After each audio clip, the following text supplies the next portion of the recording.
They say great architects are artists who dream lofty dreams and put them down to paper. Like I.M. Pei, who labors weeks upon months and years on end, searching for the final simplicity. Like our own Ifugao engineers, who found the simple simplicity of engineering 4,000 years ago. But for the modern aesthetics of edifice art, they say teams of engineers support these great architects' dreams and turn them into monumental reality. And all that dreaming and all that engineering require expressive material from which all dreams turned real are derived. Lots of money.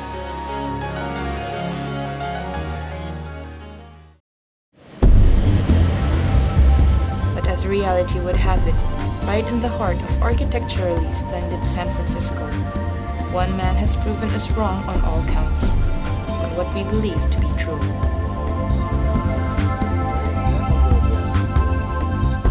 Now comes a man we met by chance in San Francisco's Aquatic Park Maritime Museum.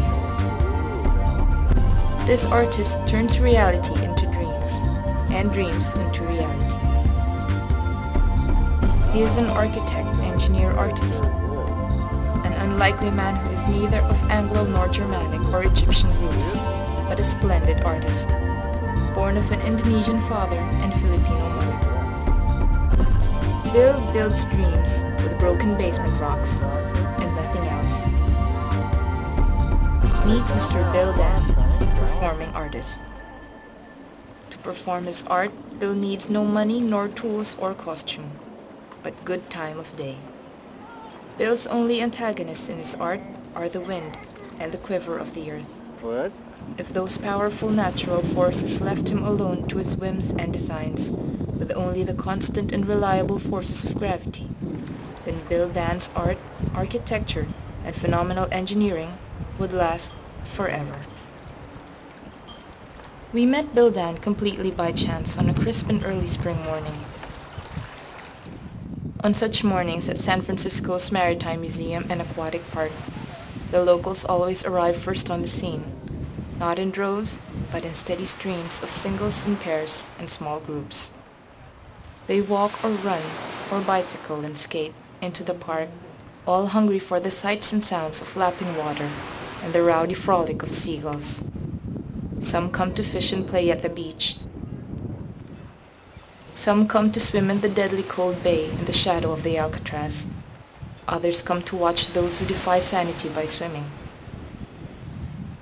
And still others simply come to the park just to be in the old neighborhood playground where they grew up. Such places are never dull. Anything new beyond the merely curious is welcome. Only the mundane is offensive and deservedly subject to booze, if not altogether taboo. To youth and the aged, this park is a hallowed forum and worthy stage to unveil and present dynamic thought and performing work for peers and public. Such presentations are usually conceived in secret. A radical and fresh aesthetic concept, a recited piece of literary work or flat art on an easel, a gymnastic performance on the white sand, or an awesome new routine of juggling or magic. It was precisely on this proving ground of animated minds and bodies that we met the most unlikely of artists and performances. Out of a blockish man with no protruding points nor sharp edges to his person or personality. We thought he had the demeanor of a serious and weighty Native American, but had none of the chisel and stone of features that we assigned to that dignity. He was full-blooded Austronesian, precisely the name we call ourselves. American-born, San Francisco-bred, Indonesian father, Filipino mother. What set him many more notches apart is this. He is Jungin in his dreams, a dreamer of defiance towards the universal concept of what is possible in the established realm of architecture and engineering, so that he can express his art. Here is Bill Dan's performance.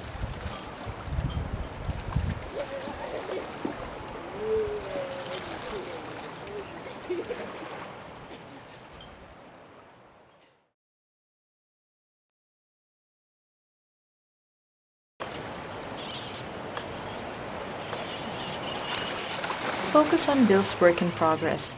Study how he makes apparently free-flowing, random, and unreluctant choices of his superstructure rocks. Bill requires his rocks razor-sharp or dagger point at the apex, honed enough to affront known physics, or at least edged to pierce through a careless mountaineer's ballistic haul bag. The rest of Bill Dan's superstructure rocks are as varied as his creative moods. These in turn are ruled by the wind conditions of each time and place. His rocks range from breadloaf rolling stones to blade-like spearhead slivers or jagged variations of the cone or pyramid. But the constant, as always, is each shape must work well with the prevailing license from the wind. They become extraordinary as he pulls them out of the random pile immediately around him. He chooses a pile, not apparently for its rocks, but for its place in the series of acts of art that he performs.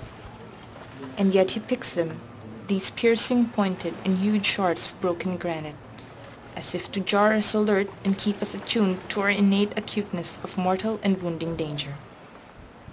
He keeps a precise equilibrium point of each rock, one upon the other, centered in a straight and direct line to the center of the tilted, spinning, orbiting earth. He holds your senses on the very edge of breath.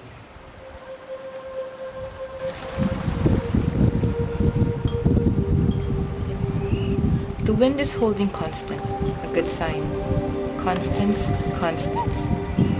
No abrupt changes in power or direction. An early spring tree to a waking artist, to a winter-confined performer out to take in a good breath of fresh air, and to work his beloved rocks. Constance of all nature forces is key. Bill feels the wind on the speaking facades of his rocks. He knows the wind's habits. He knows the dance of his granite facets to its force. He knows rocks. They talk to him while they lie, and where they lie strewn around. The easy ones stay asleep, as rocks usually do, perhaps for always. But the sharpest ones now get to perform.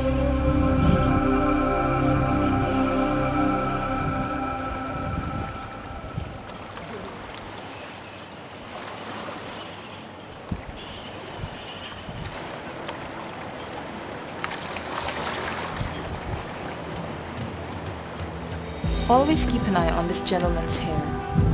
A soft breeze is pushing through. His hair begins to flutter from under the shadow of his hat.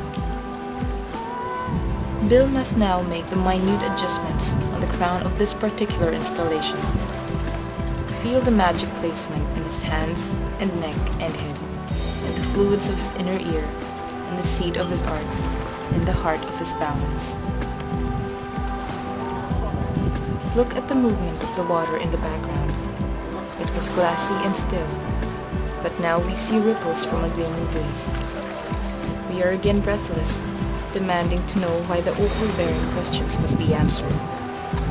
Why and when must a dreamed reality crumble so much like a fleeting dream?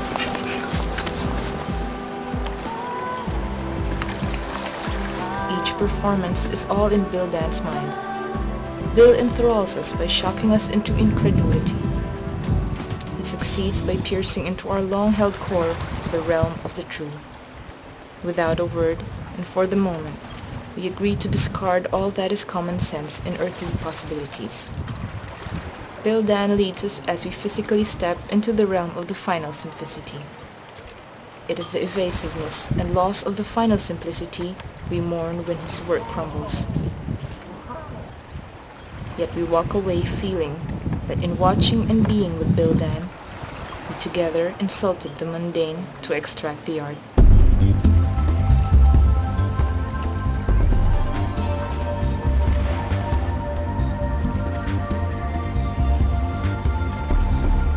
Still in Bill Dan's mind remains a power. In the wind always lives the antagonist, yet in the rock lies a final simplicity, and in the art will remain the all.